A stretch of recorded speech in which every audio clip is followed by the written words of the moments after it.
Hello studious people, hope you all are doing well.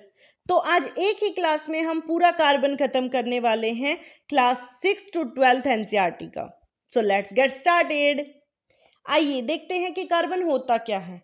Carbon हमारे अर्थ पे 70th most abundant element है, जिसका atomic number 6 है, तो उसका मास नंबर 12 है। जो कार्बन है वो वाइडली डिस्ट्रीब्यूटेड है नेचर में, फ्री स्टेट में भी, साथ के साथ कंबाइंड स्टेट में भी। एलिमेंटल स्टेट में हम कार्बन को कैसे पहचानेंगे?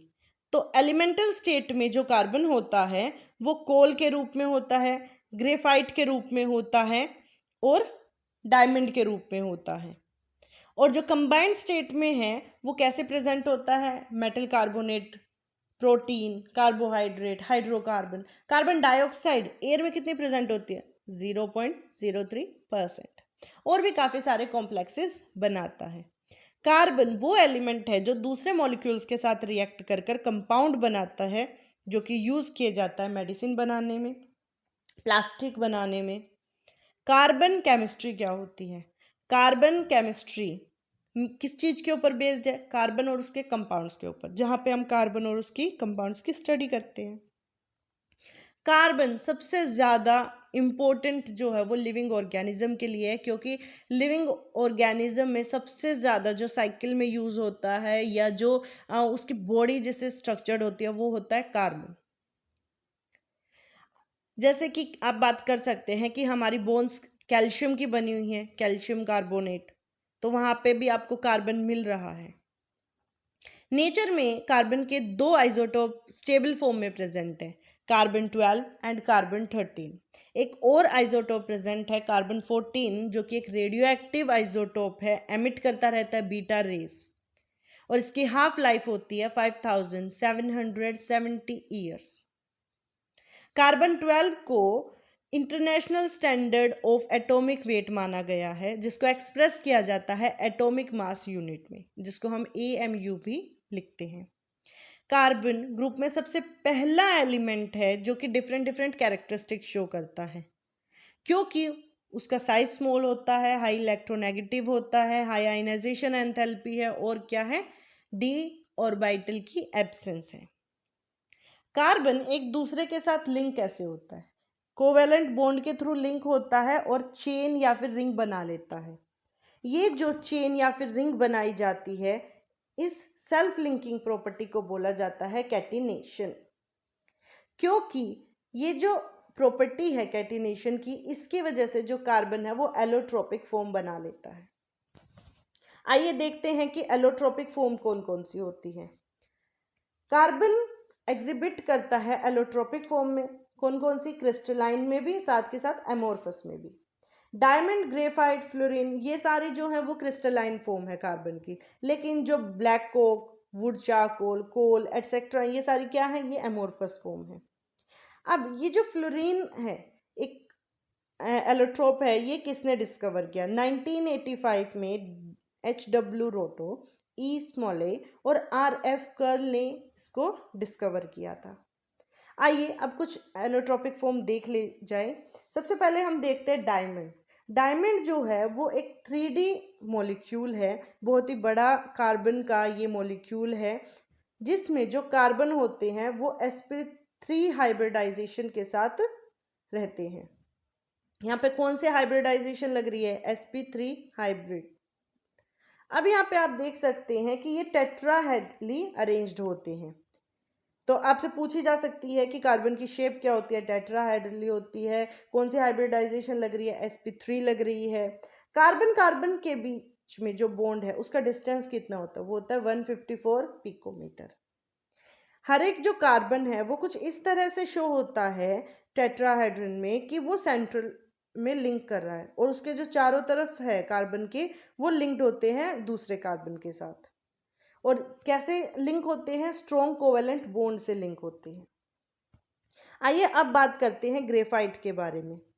तो जो हमारा ग्रेफाइट है, ग्रेफाइट लेयर्ड स्ट्रक्चर को पोजेस करता है। यहाँ पे लेयर्स होती हैं, और ये जो शीट या फिर लेयर दिखाई जाती है, ये एक दूसरे से कैसे लिंक होते हैं? ये वीक वेंडर वॉल फोर्स के थ्रू एक दूसरे से जुड़ी हुई होती हैं।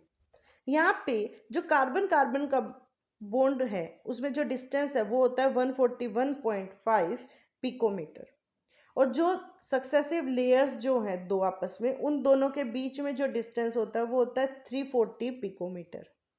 अब यहाँ पे आप बता सकते हैं कि कौन सी हाइब्रिडाइजेशन लग रही है। यहाँ पर sp2 हाइब्रिडाइजेशन लग रही है, जिसमें से जो 3 कोवैलेंट बॉन्ड दूसरे 3 कार्बन के साथ बॉन्ड बना रहे हैं इन द सेम प्लेन, और जो चौथा इलेक्ट्रॉन है कार्बन का वो बॉन्डिंग में पार्टिसिपेट ना करके फ्री रहता है, जिसकी वजह से इलेक्ट्रिकल कंडक्टिविटी होती है ग्रेफाइट के अंदर। अब जो बॉन्डिंग होती है लेयर्स के बीच में, आपको जैसे पता है वो किसकी वजह से हुई है, वो सिर्फ वैंडरवाल फोर्स की वजह से हुई है, जो कि एक वीक फोर्स है। इसीलिए ये आपस में एक दूसरे से स्लाइड करती रहती हैं, जिसकी वजह से जो ग्रेफाइट के कैरेक्टरिस्टिक्स हैं वो उसको मिलते हैं, जैसे कि सॉफ्टनेस, ग्रीसीनेस या फिर ल्यूब्रिकेटिंग कैरेक्टर। आइए अब हम बात करते हैं फ्लोरीन के बारे में। फ्लोरीन जो है वो प्रिपेयर किया जाता है जब हम ग्रेफाइट को हीट करते हैं एक इलेक्ट्रिक आर्क में, in the presence of inert gases. कौन सी होती है इनर्ट गैसेस? जो हमारे पीरियोडिक टेबल में ग्रुप 18 होता है, वो वाला क्या होती है? हीलियम, आर्गन, नियोन, ये सारी हमारी इनर्ट गैसेस होती हैं। अब कंडेंसेशन के बाद जो वेपर होता है उसको कंडेंसेट किया जाता है और वो एक सूटी मटेरियल देता है, जो क्या कंटेन करता है? कार्बन 60, कुछ मात्रा में कार्बन 70 और कुछ ट्रेसेस होते हैं फ्लोरीन के। फ्लोरीन के ट्रेसेस कैसे होते हैं? वो even number of carbon atom को कंटेन करते हैं, जो कि 350 से अबाव होते हैं, या तो 350 होंगे या उससे ज़्यादा होंगे। फ्लोरीन जो है वो प्योर फॉर्म ऑफ कार्बन है। आपसे पूछा जा सकता है कि प्योर फॉर्म ऑफ कार्बन कौन सा है? वो फ्लोरीन है। क्यों है? क्योंकि जो उसका स्ट्रक्चर होता है वो बहुत ही स्मूथ होता है, उसमें कोई डेंगलिंग बॉन्ड प्रेजेंट नहीं होता है। आइए अब हम बात करते हैं बकमिस्टर फ्लोरीन की। तो जो बकमिस्टर फ्लोरीन होता है वो एक टाइप का फ्लोरीन ही होता है जिसका फॉर्मूला होता है कार्बन 60। अब यहाँ पे आप देख सकते हैं कि इसका स्ट्रक्चर कैसा होता है। ये केज लाइक स्ट्रक्चर देता है, मतलब एक तरह से आप कह सकते हैं कि एक सोकर बॉल जैसा दिखता है, जिसमें 20 हेक्सागन होते हैं और 12 पेंटागन होते हैं। अब जो ये यहाँ पे 6 मेंबर्ड रिंग होती है, वो जो 6 मेंबर्ड रिंग है, हेक्सागन है, वो फ्यूज करती है 6 मेंबर्ड और साथ ही साथ 5 मेंबर्ड रिंग के साथ। लेकिन यहाँ पे जो 5 मेंबर्ड रिंग प्रेजेंट है वो सिर्फ 6 मेंबर्ड रिंग के साथ ही अटैच होती है। यहाँ पे जितने भी कार्बन है स्ट्रक्चर में, वो क्या करते हैं? वो 3 सिग्मा बॉन्ड बनाते हैं दूसरे कार्बन एटम्स के साथ, लेकिन जो 4th इलेक्ट्रॉन होता है वो फ्री ही रहता है। इसीलिए यहाँ पे sp2 हाइब्रिडाइजेशन है। और ये 4th इलेक्ट्रॉन और कहाँ पर फ्री था? ये ग्रेफाइट में फ्री था। तो जैसे कि आपको पता है कि जब हम ग्रेफाइट को हीट किया था तभी हमें फ्लोरीन मिला था, तो यहाँ पे भी जो 4th इलेक्ट्रॉन है वो क्या है? फ्री है। आइए अब हम बात करते हैं यूजेस ऑफ कार्बन। क्या काम आते हैं कार्बन?